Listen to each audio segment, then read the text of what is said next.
As nossas feridas e dores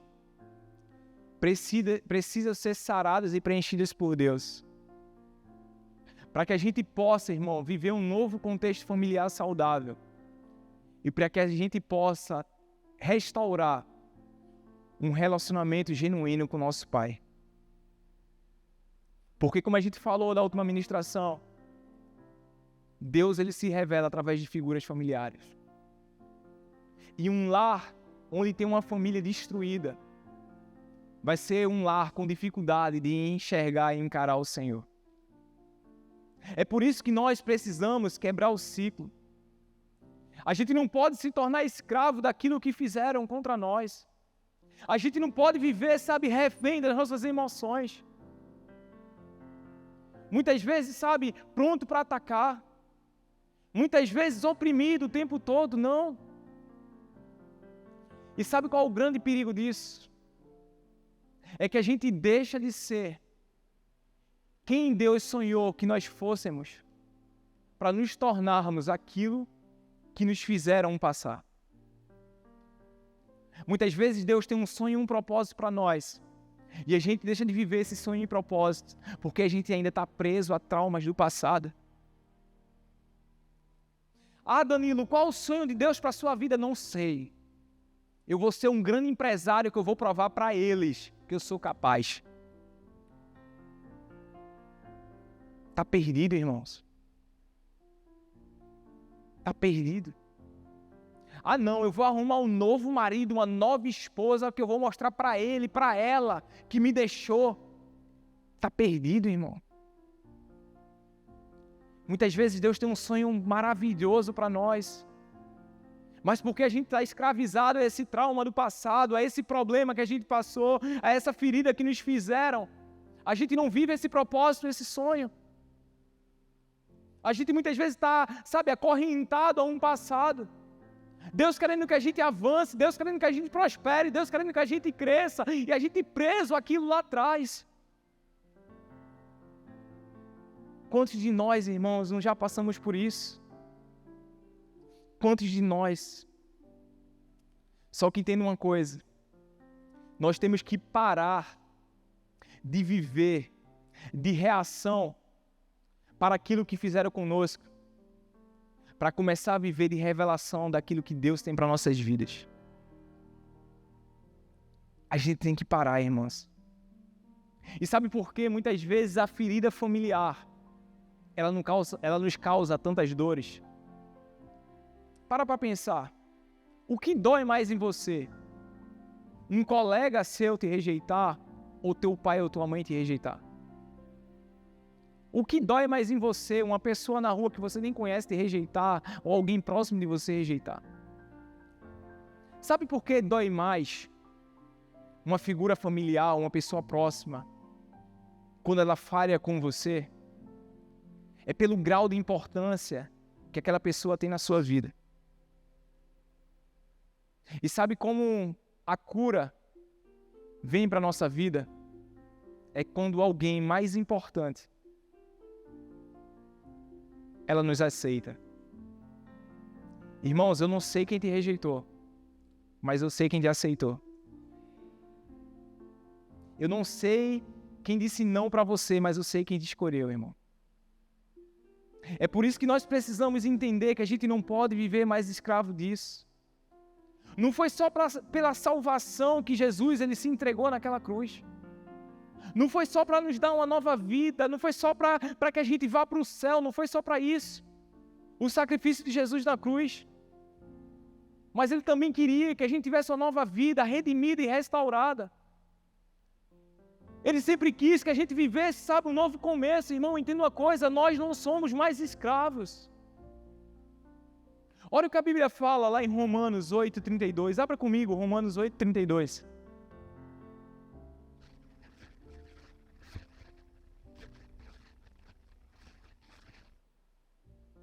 A Bíblia fala: aquele que não poupou o seu próprio filho, mas o entregou por todos nós, como não nos dará juntamente com ele de graça todas as coisas?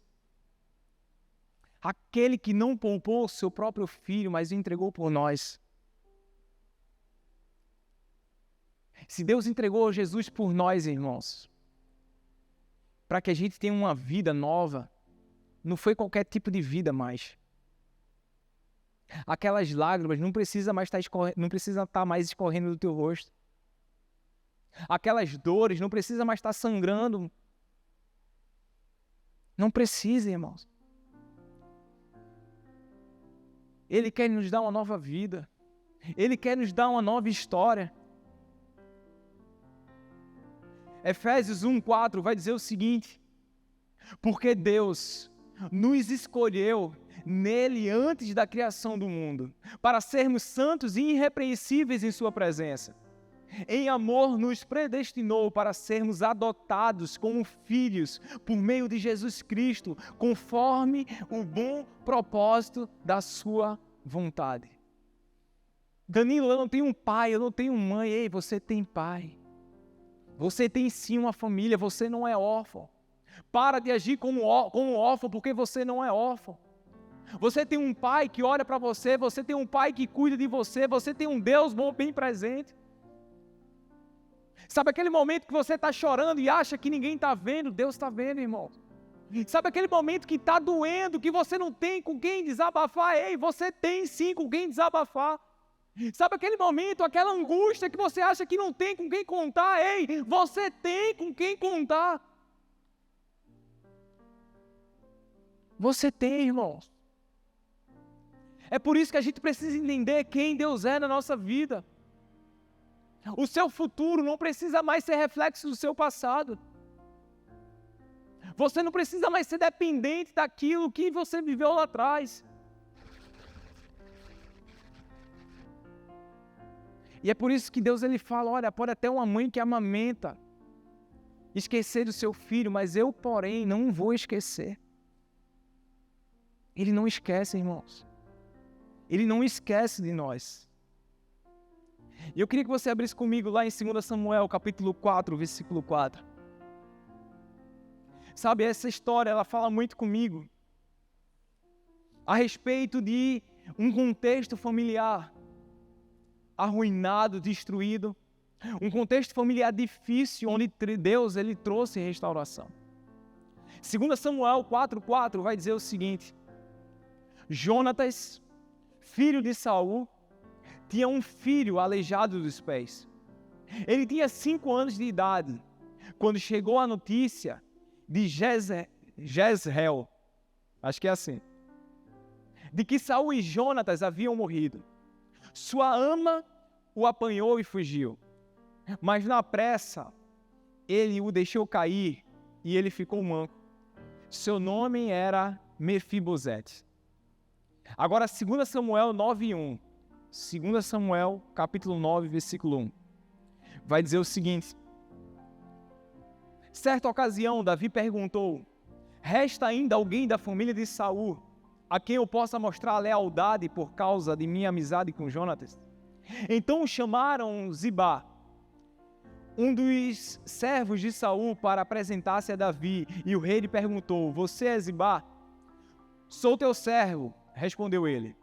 Perguntou-lhe Davi: resta ainda alguém da família de Saul a quem eu possa mostrar a lealdade de Deus? E respondeu Zibá: ainda há um filho de Jonatas aleijado dos pés. Onde ele está? Perguntou o rei. E ele respondeu: na casa de Maquir, filho de Amiel, em Lodebar.